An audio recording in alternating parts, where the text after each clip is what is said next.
श्री राम जी ने बाली को छिपकर क्यों मारा? इसके पीछे का सबसे बड़ा कारण हनुमान जी ही थे। आखिर ऐसा क्या हुआ था कि श्री राम जी को बाली को छिपकर मारना पड़ा? और क्या श्री राम जी भी डरते थे कि अगर वह बाली के सामने गए तो बाली उनकी आधी शक्ति हर लेंगे और कहीं बाली उन्हें हरा ना दे? और इस कहानी में हम यह भी जानेंगे कि क्या हुआ जब बाली ने हनुमान जी को युद्ध के लिए ललकारा। तो चलिए शुरू करते हैं। आज की कहानी में आगे बढ़ने से पहले बाली के बारे में कुछ बातें आपको जान लेना चाहिए।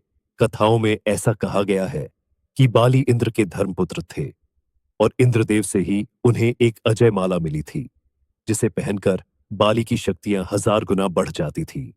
इन शक्तियों से बाली ने बहुत सी लड़ाई लड़ी और सभी में उसको विजय हासिल हुई।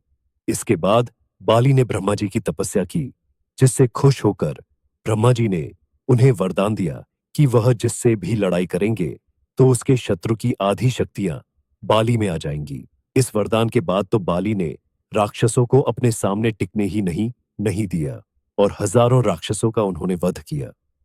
एक ओर जहां बाली अपने पराक्रम से अपनी शक्तियों का डंका बजा रहे थे, वहीं दूसरी ओर रावण भी उसी समय असीम शक्तियों का मालिक बन चुका था और तीनों लोक में तबाही मचा रहा था। रावण का सामना उस समय कोई नहीं कर पा रहा था। रावण को अपनी शक्तियों पर बहुत घमंड था।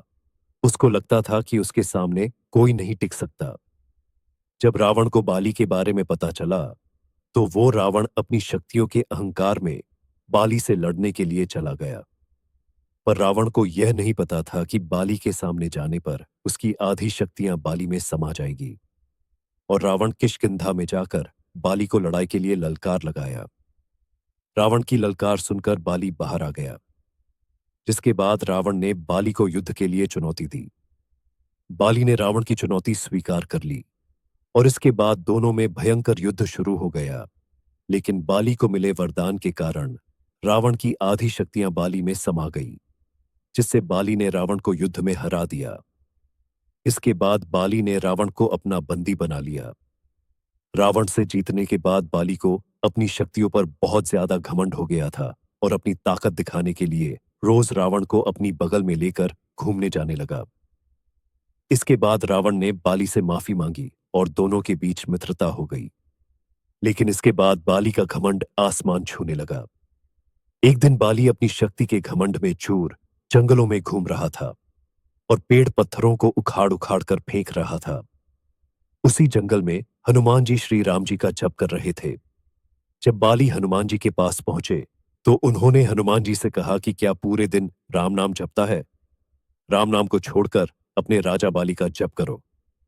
हनुमान जी यह सुनकर मंद मंद मुस्कुराए और वापस अपनी भक्ति में लीन हो गए। यह देखकर बाली को बहुत गुस्सा आया। बाली ने हनुमान जी से कहा कि मैं तुम्हारे राम से ज्यादा शक्तिशाली हूं और कहा कि अगर तुम्हारे राम मेरे सामने आ जाए तो मैं उन्हें भी हरा सकता हूं। जब तक बात खुद पर थी, तब तक हनुमान जी ने कुछ नहीं कहा। लेकिन जब बात उनके प्रभु पर आई, तो हनुमान जी नहीं रुक पाए और बाली से कहा कि हे वानर राज, मेरे प्रभु, श्री राम जी से लड़ने से पहले क्या आप उनके इस दास हनुमान से लड़ना चाहेंगे, अपनी शक्तियों के घमंड में चूर? बाली हनुमान जी से लड़ने को तैयार हो गए और बोले दे कल भोर होते ही हम युद्ध क्षेत्र में मिलेंगे। यह कहकर बाली अपने कक्ष में चले गए और हनुमान जी वहीं राम नाम जप में लग गए।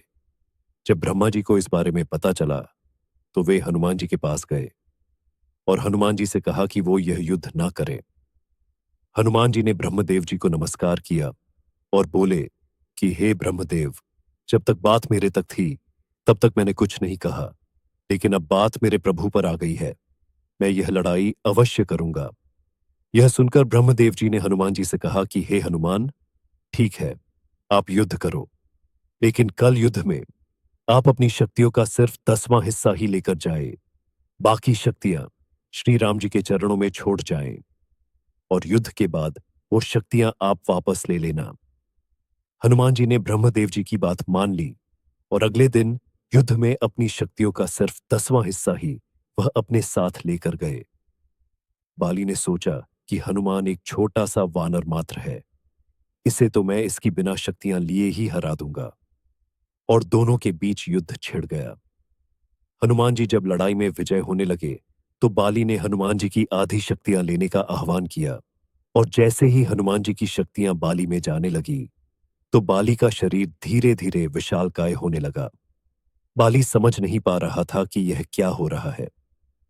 बाली का शरीर फटने को हो रहा रहा था। बाली को ऐसा लग रहा था मानो उसके शरीर के अंदर ज्वालामुखी फटने वाला हो। और अभी तो बाली ने हनुमान जी की शक्तियां लेना बस शुरू ही किया था, जिसे वह झेल नहीं पा रहा था। बाली बेहोश होने ही वाला था कि तभी ब्रह्मदेव जी बाली के सामने आए और बोले कि बाली, अगर अपनी जान बचाना चाहते हो तो हनुमान जी की नजरों से बहुत दूर चले जाओ। यह सुनकर बाली वहां से भागने लगा। जैसे जैसे बाली हनुमान जी से दूर जा रहा था वैसे वैसे उसका शरीर ठीक होने लगा। और जब वो हनुमान जी से बहुत दूर चला गया, बाली ने ब्रह्मा जी से इसका कारण पूछा। ब्रह्मदेव जी ने बताया कि हनुमान जी की शक्तियां असीमित और अपार हैं। उन शक्तियों को सिर्फ हनुमान जी ही संभाल सकते हैं, और मेरे कहने पर हनुमान जी इस युद्ध में अपनी शक्तियों का सिर्फ 10वां हिस्सा ही लेकर आए थे, और उन शक्तियों के अंश मात्र से ही तुम्हारा यह हाल हो गया। सोचो हनुमान जी, अगर अपनी पूरी शक्तियों के साथ आते तो तुम्हारा क्या हाल होता।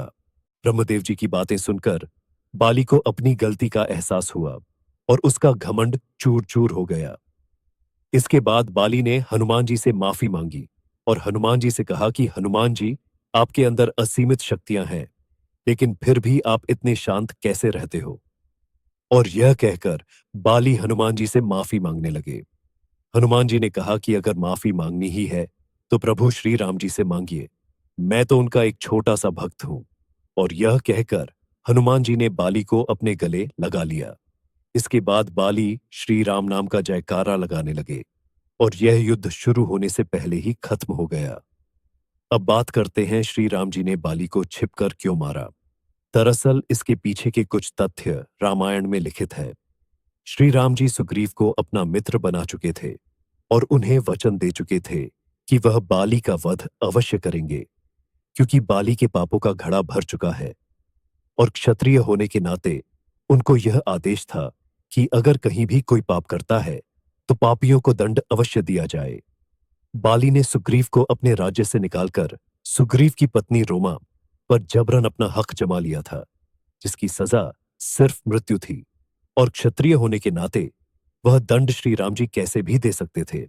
हालांकि दंड देने से पहले श्री राम जी ने सुग्रीव को बाली के पास एक आखिरी मौका देने के लिए भेजा भी था, लेकिन उसे बाली ने ठुकरा दिया था। श्री राम जी के कुल में एक प्रथा यह भी कि जब कोई जानवर पागल हो जाता है और मरने मारने पर उतारू हो जाता है तो उसका शिकार करना अनिवार्य हो जाता है। और बाली भी वानर प्रजाति से था जो सुग्रीव को मारने जा रहा था। इसलिए श्री राम जी ने बाली का शिकार किया, और शिकार तो छुपकर ही किया जाता है। अब बात करते हैं आखिरी तथ्य की।